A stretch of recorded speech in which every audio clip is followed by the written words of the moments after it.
Olá, meu nome é Rogério Augusto Pinto da Silva, sou médico em Belo Horizonte, Minas Gerais, e montei esta apresentação a partir do artigo de Thomas Pueyo, um engenheiro que mora na Califórnia e que analisou as respostas dos diversos governos ao redor do mundo à atual epidemia de coronavírus.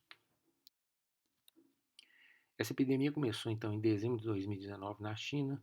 O início foi mais lento e depois os casos explodiram. Que mostra a disseminação, ela foi concentrada inicialmente na cidade de Wuhan. E daí foram aparecendo vários outros focos que se estenderam para outras províncias da China, para o Japão, para a Coreia, os países próximos. Qual que é essa doença? Após o contágio, o paciente fica num período de incubação de 5 a 12 dias, totalmente assintomático, que é quando ocorre a transmissão. Nessa fase, ele está bem e ele pode passar o vírus para várias outras pessoas. E a doença? Bom, pode ocorrer uma fase inicial com dor abdominal, diarreia e vômitos, seguido de outros sintomas respiratórios leves, como tosse, febre e fadiga. Esse período da tosse aumenta em muito a possibilidade de contágio, porque a pessoa elimina o vírus em alta quantidade.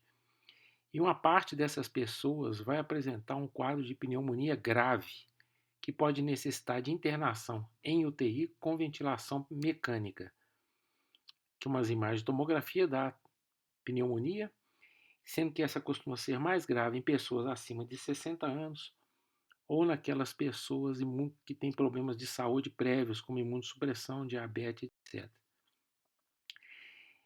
Então, 10% dos infectados irá precisar de cuidados intensivos, ou seja, precisará de uma unidade de tratamento intensivo, com monitorização, com ventilador, com acesso venoso, com cuidados constantes de enfermagem e atenção médica permanente.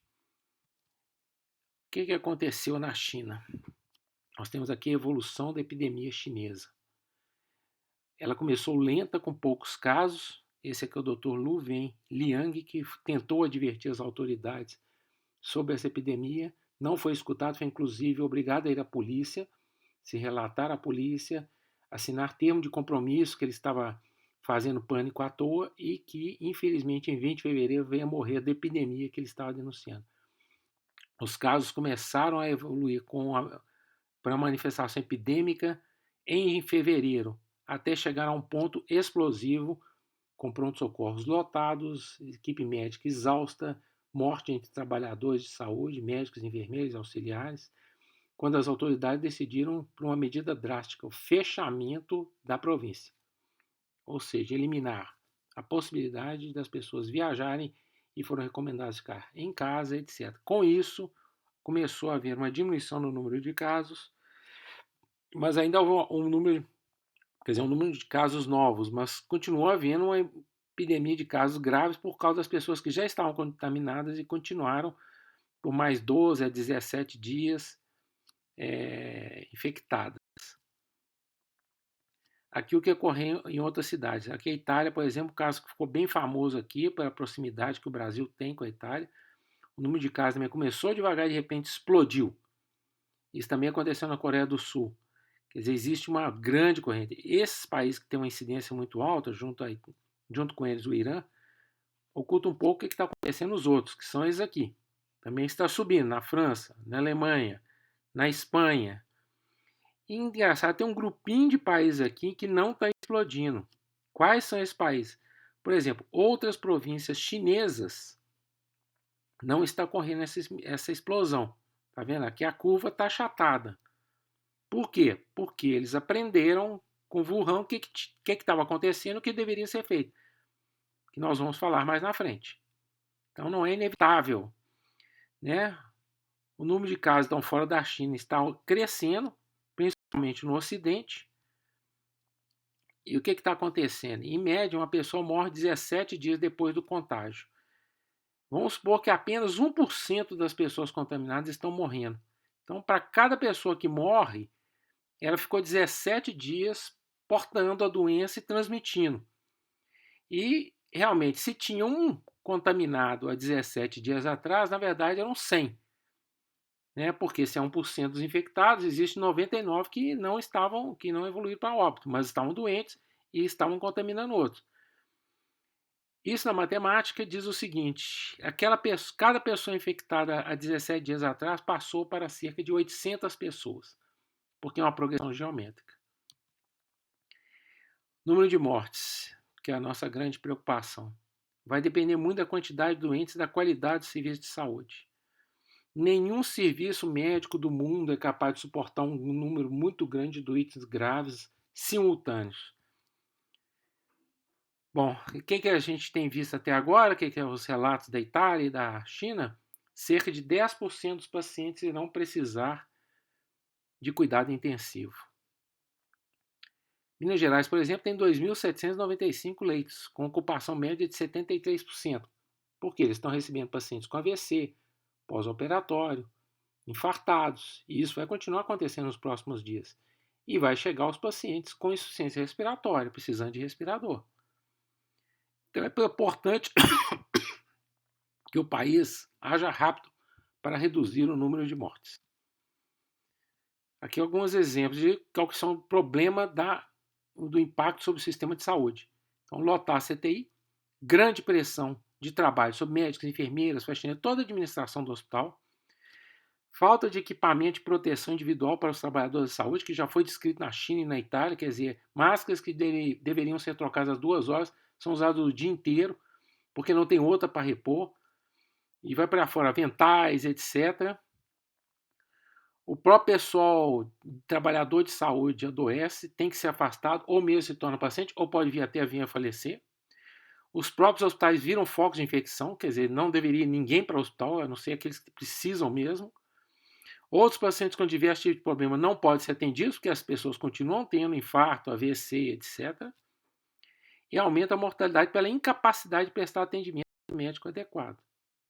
Então, não temos essa estrutura, como está na foto aqui, pronta para receber os pacientes decorrentes da infecção do coronavírus. Essa enfermeira, essa foto viralizou porque essa enfermeira simplesmente desmaiou durante o serviço, depois de 10 horas contínuas de então.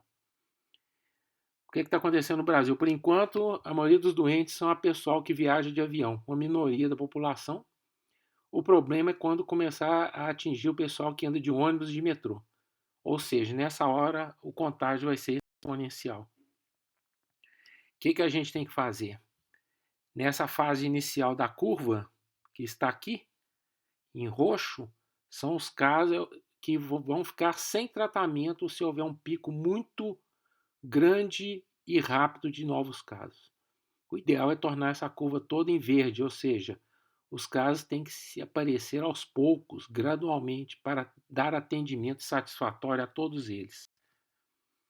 E o que tem que ser feito então? Infelizmente, uma coisa que nós brasileiros detestamos, temos que partir para o isolamento social. Não podemos permitir que os saudáveis infectados, ou seja, aqueles jovens, aquelas pessoas que vão ter uma infecção leve, passem o vírus para outras pessoas, em especial os velhos, os imunossuprimidos, aqueles que já têm doenças pré-existentes, que pode ser diabetes, infecção pelo HIV, tuberculose, ou mesmo asma, doenças pulmonares crônicas, porque essas pessoas é que irão sofrer os danos mais graves da infecção pelo coronavírus. As medidas de isolamento social funcionam. Esse gráfico aqui, por exemplo, é da gripe espanhola de 1918, ou seja, de 102 anos atrás. 2 cidades dos Estados Unidos, Filadélfia e St. Louis. Filadélfia não quis adotar medidas de precaução social, porque ia ter uma feira e ia contrariar interesses comerciais. Ela teve um pico imenso de mortalidade antes de adotá-las.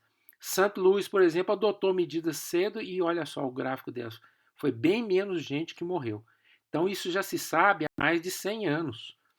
Denver, outro exemplo interessante, adotou, mas logo que pareceu que começou a cair, relaxou nas medidas e teve um segundo pico maior que o primeiro, o que mostra que essas medidas têm que ser adotadas por várias semanas para dar certo.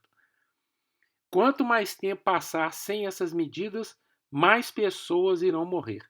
Aqui o autor estimou o excesso de mortes por demora na resposta às medidas de isolamento social. Quanto mais tempo passar, mais gente irá morrer em.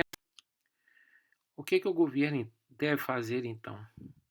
Isolar imediatamente todos os infectados e seus contatos próximos, distribuir equipamento de proteção individual para todos os trabalhadores da saúde. A China, por exemplo, montou 1.800 times para identificar rapidamente todos os contatos e colocá-los em isolamento, o que funcionou muito bem lá. Infelizmente, tem que ser restritas viagens internacionais e dentro do próprio país, ou seja, só aquelas essenciais.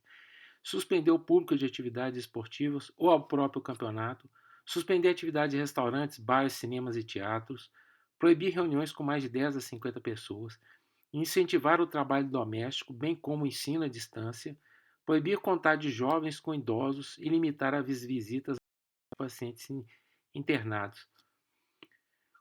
Tem um grande problema aí, como vamos precisar fechar empresas. Quando deve ser fechada a empresa? Por exemplo, se uma firma tem 100 empregados em uma região que ocorreram 11 mortes, existe uma chance de 25% de pelo menos um empregado estar contaminado. Se seus empregados pegam metrô ou ônibus para trabalhar, existe uma grande chance de haver contágio. Aqui mostra, por exemplo, qual é a diferença que vai haver entre não adotar ou adotar medidas de isolamento social. Não adotar é a curva preta, ou seja, uma escala muito rápida e grande de casos graves. Adotá-la, dependendo do dia, vai achatar a curva. A demora de um dia pode impactar em 40% a mais de mortes. Ou seja, é importante que se tome logo medidas de isolamento social, mesmo que tenha um peso econômico grande.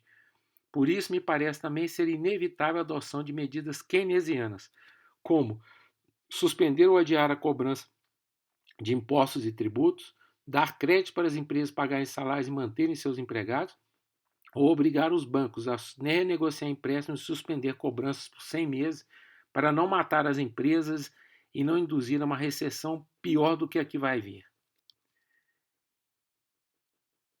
Infelizmente, esse é um momento grave e eu espero ter dado a contribuição no sentido que começamos a agir agora para que essa epidemia seja debelada o mais rápido possível e com o mínimo de custo para a sociedade. Obrigado.